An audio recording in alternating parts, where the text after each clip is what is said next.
সামনের বুধবারে হয়তো আপনার সিয়াম চলে আসবে, মাহে রমজান চলে আসবে। 14 তারিখ হয়তো আমরা সিয়াম পালন করব ইনশাআল্লাহ। এই যে বরকতের মাস, রহমতের মাস, মাগফিরাতের মাস, মুআসাতের মাস, জাহান্নাম থেকে বাঁচার মাস, জান্নাত অর্জনের মাস, দুনিয়া অর্জনের মাস, পরকাল অর্জনের মাস, মাহে রমজান, শাহরে রমজান। এই মাস অতি বরকত নিয়ে, অতি রহমত নিয়ে আমাদের মাঝে উপস্থিত হতে যাচ্ছে। একদিন আসবে, আজ করতেছি ঠিকই উপস্থিত হয়ে যাবে, আবার আস্তে আস্তে আমার আপনার মাঝখান থেকে এই রমজান কিন্তু বিদায় নিয়ে আবার চলে যাবে। বিদায় সবসময় যখন এই ইবাদতের সুযোগ আমাদের থাকবে না, আমাদের যখন এই রহমত মাগফিরাত নেওয়ার সুযোগ সবসময় থাকবে না, বিদায় এই মাস আসার পূর্বেই আমাদের প্রত্যেকটি ব্যক্তি, নর হোক নারী হোক, স্বামী হোক স্ত্রী হোক, পিতা হোক বাবা হোক, ছোট হোক বড় হোক, আমাদের যে অবস্থানে আছি না কেন, প্রত্যেকের ঈমানি দায়িত্ব আমরা যেন রমজানে বেশি বেশি নেকির কাজ করে গুনাহ থেকে আমাদের জীবনটাকে পরিষ্কার করে নিতে পারি। এর জন্যে আমরা রমজান আসার পূর্বেই প্রস্তুতি গ্রহণ করব। আমরা জানি, আপনারা জানেন, যে কোনো কাজ আমরা করি, যে কোনো মৌসুম আসে, আসার পূর্বে আমরা আপনারা সবাই কি করি? ওই কাজটা করার জন্যে, ওই মৌসুম শেষ করার জন্যে আমরা কি করি? প্রস্তুতি গ্রহণ করি না? গরম সিজন, গরম মৌসুম আমাদের মাঝে এসে গেছে, আপনার মাঝে এসে গেছে। যার ঘরে ফ্যান পাখা নেই, আমরা টাকা পয়সার চিন্তা করি যে গরমটা রমজান মাসে বেশি পড়ে গেলে ইবাদত বন্দেগীতে কষ্ট হয়ে যাবে, সিয়াম পালন কষ্ট হয়ে যাবে, বিদায় ঘরের ভিতরে পাখা নেই, ফ্যান নেই। আমার রমজান মাস আসার পূর্বেই প্রস্তুতি গ্রহণ করতে হবে, যাতে করে রমজানে একটি পাখা আমি ক্রয় করতে পারি। তাহলে রমজান আসার পূর্বেই আপনি বেশি গরমটা পড়ার পূর্বেই প্রস্তুতি গ্রহণ করতেছেন, আমি গ্রহণ করতেছি। আপনি ব্যবসায়িক মানুষ, আপনি ব্যবসা করে থাকেন, তিজারাতে আপনি লিপ্ত রয়েছেন। কোন মৌসুমে ব্যবসা, কোনটার মুনাফা বেশি, কোনটার লাভ বেশি, যিনি ব্যবসা করেন উনি বেশি বুঝেন। দেখা যায় গরম মৌসুমে পাখার দাম বেশি হয়ে যাবে, শীত মৌসুমে আমরা এই পাখাগুলো ক্রয় করে রাখি কম দামে। গরমে লাভ বেশির জন্যে আমরা কি করি? গরমে আবার বিক্রি করি বেশি দামে। কিনলাম কম দামে, বিক্রি করলাম বেশি দামে। কেন? যাতে করে লাভবান আমি বেশি হতে পারি। এর জন্য প্রস্তুতি আমরা ব্যবসা যারা করি 6 মাস পূর্বেই গ্রহণ করি না, 3 মাস পূর্বে গ্রহণ করি না। আমার যারা ব্যবসায়ী ভাই আছেন, রমজানের ঈদুল ফিতর আসতেছে, আমরা প্রত্যেকেই চিন্তা করতেছি ঈদুল ফিতরে ব্যবসাটা যেন আমার ভালো বেচা কিনা হয় এবং আমি বেশি লাভবান হতে পারি। এর জন্যে আপনি ক্যাশ সংগ্রহ করে রাখতেছেন, কর্মচারী বেশি সংগ্রহ করে রাখতেছেন। এগুলো কি? প্রস্তুতি গ্রহণ করা, এর নামই প্রস্তুতি। আপনি আমি দুনিয়া অর্জনের জন্যে সকল ধরনের প্রস্তুতি গ্রহণ করি, ব্যবসায় লাভবান হওয়ার জন্যে প্রস্তুতি গ্রহণ করি, শীত নিবারণের জন্যে প্রস্তুতি গ্রহণ করে শীতের পোশাক আগেই ক্রয় করে নেই। এগুলো হইল প্রস্তুতি। বিদায় রমজান মাস আসতেছে, আপনার আমার গুনাহ মাফ করাইনের প্রয়োজন আছে না নাই? প্রয়োজন রয়েছে। নেকির বেশি বেশি আমল রমজান মাসে আমার আপনার করার দরকার রয়েছে নাই? দরকার রয়েছে। বিদায় রমজান মাসে কি করে বেশি বেশি নেকির কাজ করতে পারি, বেশি বেশি আমলে সলেহ করতে পারি, রমজান মাসে কি করে আমরা গুনাহ থেকে পরিত্রাণ পেতে পারি, আমার নিজেকে আমি গুনাহ থেকে পুত পবিত্র করে নিতে পারি, পরিষ্কার করে দৌত করে নিতে পারি, এর জন্যে কি করতে হবে? আমার আপনার প্রস্তুতি গ্রহণ করতে হবে। যদি আমার আপনার প্রস্তুতি থাকে তাহলে আমি বেশি বেশি আমলে সলেও করতে পারবো। আবার গুনাহ থেকে মাফের জন্যে আমরা ইনশাআল্লাহ সকলেই চেষ্টা করতে পারবো এবং ইনশাআল্লাহ আল্লাহ রাব্বুল আলামিনের কাছ থেকে আমরা মাগফিরাত প্রত্যেকেই অর্জন করতেও পারবো। এই ধরনের প্রস্তুতি কি কি হতে পারে আমাদের অনেকেরই জানা আছে, প্রায় সবারই জানা আছে। তারপরও আমি আপনাদের মাঝে সেইগুলি আবারও উল্লেখ করতে চাচ্ছি, কারণ কোরআনে কারিমে আল্লাহ বলেছেন যাক্কির ফাইন্না যিকরা তানফাউল মুমিনিন।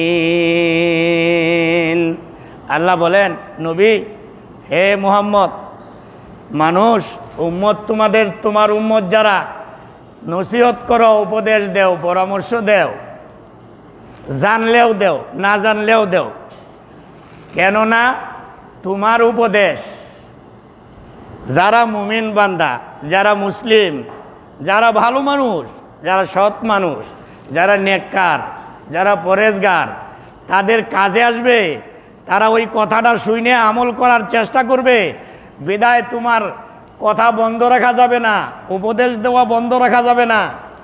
তুমি উপদেশ দেও, দেখবে যারা মুমিন নেককার বান্দা, আমার জান্নাতি বান্দা যারা, তোমার এই কথা থেকে উপকৃত হবেন। বিদায় আমার আপনার জানা থাকলেও উল্লেখ করতে হবে, মাহে রমজানে আমরা যদি বেশি বেশি কোরআন তেলাওয়াত করতে পারি তাহলে অন্য মাসে কোরআন তেলাওয়াত করে যা সওয়াব পাবো, রমজান মাসে তার চাইতে অনেক বেশি পাবো। কারণ নেকির মাস রমজান মাস, মাগফিরাতের মাস রমজান মাস, আল্লাহর পক্ষ থেকে রহমত নাজিলের মাস রমজান মাস। তাহলে আপনি কোরআন তেলাওয়াত করবেন, আমি কোরআন তেলাওয়াত করব, অবশ্যই আমার উপর রহমত বেশি আসবে, অবশ্যই আমি কল্যাণ বেশি লাভ করব। বিদায় আমরা বেশি বেশি কোরআন তেলাওয়াতের চেষ্টা করব। ঠিক একই পদ্ধতিতে এই মাস আসার সাথে সাথে বেশি বেশি দান খয়রাত করার চেষ্টা করব।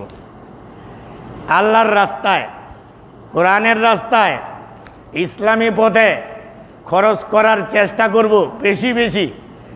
অন্য মাসে খরচ করে যা লাভবান হই, রমজান মাসে যদি খরচ করি অনেক বেশি লাভবান হব, অনেক নেকি অর্জন করতে পারবো, অন্য মাসের চাইতে সওয়াব বেশি পাবো অবশ্যই। বিদায় এই মাসে আমরা বেশি বেশি দান করার চেষ্টা করব। যত ধরনের গুনার কাজ রয়েছে এই মাসে সবগুলো পরিত্যাগ করার চেষ্টা করব, ছেড়ে দেওয়ার চেষ্টা করব। এবার প্রশ্ন থাকতে পারে, রমজান মাস ছাড়া অন্য মাসে কি গুনার কাজগুলো করা বৈধ আছে? না, গুনার কাজ কোনো মাসেই করা বৈধ না। ইসলাম বিরোধী কাজ, কোরআন বিরোধী কাজ রমজানেও বৈধ নয়, রমজান ছাড়াও বৈধ নয়। তবে গুনার তারতম্য রয়েছে। আপনি এই বাংলাদেশের মাটিতে একটা অপরাধ করবেন আর কাবার হারামের চত্বরে একটা অপরাধ করবেন, আপনার গুনাহ সমান নয়, এক গুনাহ হবে না। একই গুনাহ বাংলার মাটিতে করেছেন আবার ওই গুনাহটাই আপনি করেছেন সৌদি আরবের মক্কার হারাম এরিয়ার ভিতরে, হারামের ভিতরে ওই গুনাহটা করেছেন, গুনার পাল্লা দুইটা অনেক বেশি এবং কম থাকবে। বিদায় মাহে রমজানে আপনি গুনাহ করবেন, গুনার পাল্লা বেশি ভারী হবে অন্য মাসের গুনার পাল্লার চাইতে। বিদায় মাহে রমজানে আমরা এই ধরনের যত পাপাচার রয়েছে সেগুলো পরিত্যাগ করার চেষ্টা করব।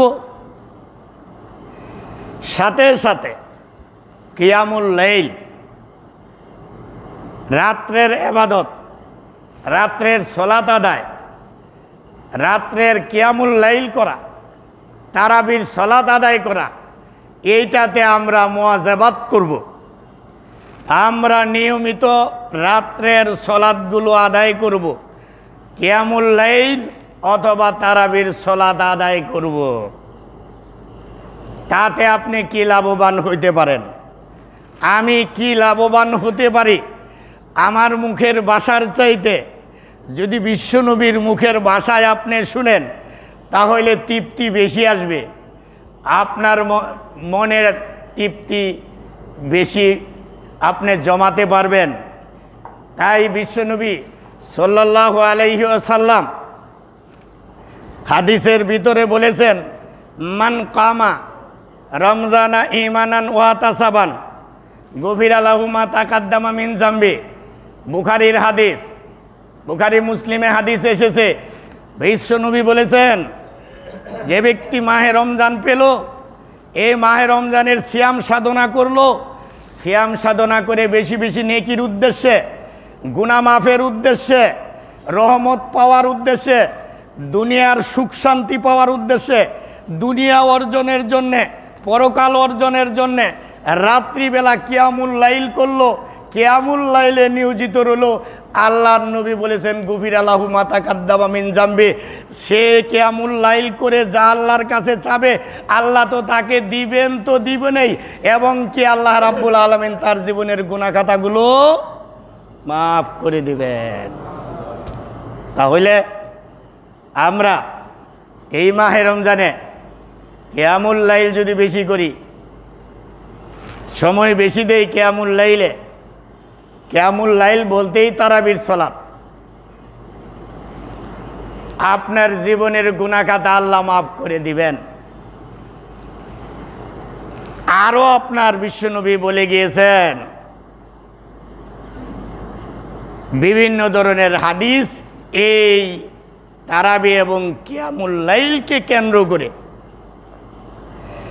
যারা রাত্রের কিয়ামুল লাইল করবে, তারাবির সালাত আদায় করবে, তাহাজ্জুদের সালাত আদায় করবে, এরা নেককার ব্যক্তি, পরহেজগার ব্যক্তি, সৎ ব্যক্তি, জান্নাতি মানুষ। আল্লাহ রাব্বুল আলামিন কোরআনে কারিমের ভিতরে সূরা জারিয়াতের 17 নম্বর আয়াতে আল্লাহ রাব্বুল আলামিন বলেন, কানু কালিলাম মিনাল লাইলি মা ইয়াহজাউন। আল্লাহ বলেন, আমার এই নেককার বান্দা যারা জান্নাতের ওয়ারিস হতে চান তারা রাত্রেবেলায় ঘুমায় কম।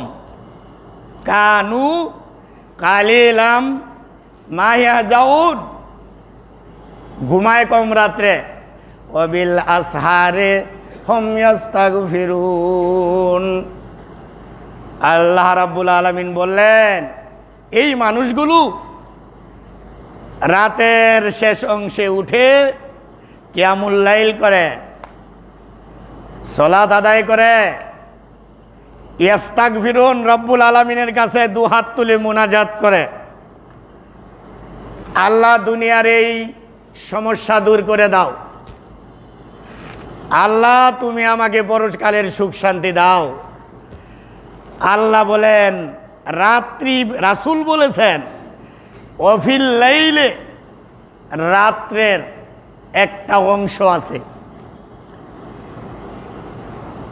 বান্দা ওই সময়টার ভিতরে যদি রাব্বুল আলামিনের কাছে যা চাবে আল্লাহ রাব্বুল আলামিন তাকে তাই দান করবেন। মুসলিমের হাদিস, যা চাবে বান্দা আল্লাহ রাব্বুল আলামিন তাকে তাই দান করবে। বিদায় রাত্রিবেলা আমার আপনার কিয়ামুল লাইল তারাবির সালাত আদায় করা, রমজান মাস বাদে তাহাজ্জুদের সালাত আদায় করা, এটা আমার আপনার জন্যে জান্নাতে যাওয়ার জন্যে রাস্তা খুলে যাবে এবং জান্নাতে যাওয়ার রাস্তা আমার আপনার জন্য একদম সহজ হয়ে যাবে। আবার আমরা গুনাহ থেকে পুতু পবিত্র হয়ে যাব। এই মাহে রমজান আসার সাথে সাথে আমরা তারাবির সালাত কিয়ামুল লাইল আদায় করব, ঠিক আছে। এখন বাড়িতে বসেই আদায় করব না ইমামের সাথে করব? একা একই করব না ইমামের সাথে মসজিদে আদায় করব?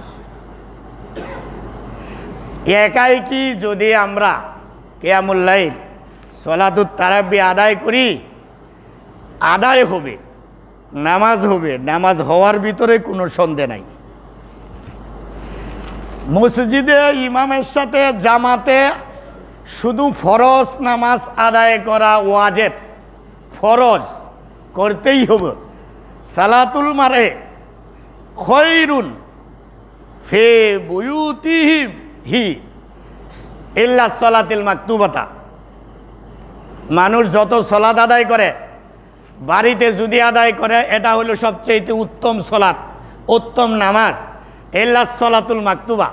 তবে ফরজ নামাজ বাড়িতে উত্তম না, ফরজ নামাজ ঘরে উত্তম নয়, ফরজ নামাজ একা একই উত্তম নয়, ফরজ নামাজ জামাতের সহিত মসজিদে আদায় করতে হবে। বিদায় তারাবির সালাত কিয়ামুল লাইল ফরজ না নফল? সুন্নতে মুআক্কাদা। তারাবির সালাত সুন্নতে মুআক্কাদা। বিদায় একা একই কেউ বাড়িতে পড়লে হবে, আদায় হবে, কিন্তু জামাতের সহিত আদায় করলে, ইমামের সহিত আদায় করলে যে সোয়াবটা হবে, এই সোয়াব থেকে আমি বঞ্চিত হয়ে যাব, আপনি বঞ্চিত হয়ে যাবেন। বিশ্বনবী সাল্লাল্লাহু আলাইহি ওয়াসাল্লাম একটি হাদিসের ভিতরে বলেছেন, মান কামা মাআল ইমামে, যে ব্যক্তি ইমামের সহিত রাত্রিবেলা কিয়ামুল লাইল করলো, সালাতুল তারাবি আদায় করলো, সুম্মা ইনসারাফা, কিয়ামুল লাইল করে সালাতুল তারাবি আদায় করে সে সমাপ্ত করে বাড়িতে চলে গেল, আল্লাহর নবী বলেছেন কুতিবা লাহু কিয়ামুল লাইলাতিন, ইমামের সাথে এই ইবাদতটুকু করার কারণে, এই সময়টুকু তারাবির সালাত আদায় করার কারণে, এই সময়টুকু কিয়ামুল লাইল করার কারণে পূর্ণ রাত্রির কিয়ামুল লাইলের সওয়াব আল্লাহ রাব্বুল আলামিন ওই ব্যক্তির আমল নামায় দান করবেন। তাহলে একটা জিনিস পরিষ্কার হলো যে ইমামের সাথে যদি আমরা তারাবির সালাত আদায় করি, কিয়ামুল লাইল আদায় করি, তাহলে অনেক সওয়াব আমরা বেশি পাব। আমাদের মাঝে কিন্তু অনেকেই বিতর্কের অভাব নেই, অনেকেই প্রশ্ন করে আমাদের মাঝে যে তারাবির সালাত নবী সাল্লাল্লাহু আলাইহি ওয়াসাল্লাম সাহাবীদেরকে নিয়ে আমরা যেমনিভাবে জামাত করে আদায় করে থাকি, তিনি কি করেছেন? তিনি যদি করে থাকেন তাহলে আমরা করব, আর তিনি যদি না করে থাকেন তাহলে আমরা করব কেন? অনেকেই প্রশ্ন করেন। প্রশ্ন তো করতেই পারি, এটা আবার অস্বাভাবিক কিছু না, প্রশ্ন আসতেই পারে, কিন্তু সেটা আপনার উত্তর বুঝে নিতে হবে। নবী সাল্লাল্লাহু আলাইহি ওয়াসাল্লাম কিয়ামুল লাইল, তাহাজ্জুদ, তারাবি কোনো সময়ই ছাড়েননি। ওনার জীবনে সব সময়ই কিয়ামুল লাইল করেছেন। রমজানে কিয়ামুল লাইল বা তারাবি আদায় করেছেন। কোনো সময়ই নবী সাল্লাল্লাহু আলাইহি ওয়াসাল্লাম এই নামাজটা, এই সালাতটা ত্যাগ করেননি, ছাড়েননি। তবে পূর্ণ জীবনে সবগুলো রমজান সাহাবীদেরকে নিয়ে জামাত করে আদায় করেননি। তার কিছু কারণ রয়েছে। তার ভিতরে আমি একটি কারণ আপনাদের সামনে ইনশাআল্লাহ উল্লেখ করব। নবী সাল্লাল্লাহু আলাইহি ওয়াসাল্লাম একদিন রমজানের শেষের দিকে এসে গেলেন মসজিদে। এশারের পরে তারাবির সালাত কিয়ামুল লাইল শুরু করে দিলেন। কিছু লোক সল্লা রিজালুন বেসালাতিহি, হাদিসে এসেছে সল্লা রিজালুন বিসলাতিহি, রাজুলুনের বহু বচন রিজাল। কিছু লোক ওই প্রথম দিন রাসূল ইমামতি করলেন, পিছনে মুক্তাদি হয়ে সালাত আদায় করলেন। নামাজ শেষ, চলে গেলেন। পরের দিন আলোচনা হলো, মানুষ জানতে পারলেন নবী সাল্লাল্লাহু আলাইহি ওয়াসাল্লাম আজকের রাত্রে কিয়ামুল লাইল জামাতের সহিত আমাদেরকে নিয়ে আদায় করছেন। ওই সময় রমজান মাসে মানুষের আশা বেশি থাকে, বেশি বেশি আমল কি করে করতে পারবো। সাহাবাদের মধ্যে যারাই শুনছেন যে রসুল রাত্রে কিয়ামুল লাইল সাহাবীদেরকে নিয়ে জামাতে আদায় করছেন, সবাই এসে উপস্থিত। দ্বিতীয় রাত্রেও রাসূল পড়লেন, জামাতেই আদায় করলেন। এই দ্বিতীয় রাত্রের সালাতের খবর আরও বেশিভাবে ছড়িয়ে গেল যে নবী সাল্লাল্লাহু আলাইহি ওয়াসাল্লাম সাহাবীদেরকে নিয়ে কিয়ামুল লাইল জামাতের সহিত আদায় করেছেন, তারাবির সালাত জামাতে আদায় করেছেন। তৃতীয় রাত্রে মসজিদে লোক সমাগম ব্যাপকভাবে বেড়ে গেল, অনেক বেড়ে গেল। ফিল লাইলাতি সালেসাতে বলা আছে, তৃতীয় রাত্রিতে নবী সাল্লাল্লাহু আলাইহি ওয়াসাল্লাম তৃতীয় রাত্রিতে আসলেন, সাহাবীদেরকে নিয়ে সালাত আদায় করলেন, চলে গেলেন।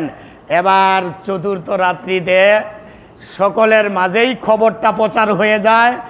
এমন দেখা যায় যে রাত্রিবেলা পূর্ণ মসজিদে নববী, বর্তমান মসজিদে নববী না, হাজী সাহেবরা যারা গিয়েছেন দেখেছেন পূর্বের মসজিদটুকু চিহ্ন করা রয়েছে।